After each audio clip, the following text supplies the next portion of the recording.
সারা মাস রোজা রেখে তারপর ঈদের দিন ভারী ভারী খাবার খেয়ে একেবারে হাঁপিয়ে উঠেছিলাম।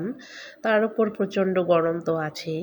তো আজকে আমি গরম গরম ভাতের সাথে বারান্দায় লাগানো টমেটো সালাদ, তার সাথে ঝাল ঝাল আলু ভর্তা, বেগুন ভাজা, পাতলা মসুরের ডাল আর ভাজা শুকনা মরিচ, এত মজা করে খেয়েছিলাম খাবারটা, একেবারে তৃপ্তি করে। তো এই গরমে আসলে ভারী খাবার খেলে যে কেউ অসুস্থ হয়ে যেতে পারে। তাই চেষ্টা করবেন এরকম হালকা খাবার খাওয়ার।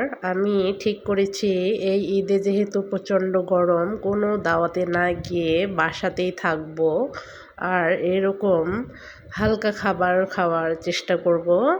আপনাদের কি এই ধরনের খাবার পছন্দ কিনা কমেন্টস করে কিন্তু অবশ্যই জানাবেন।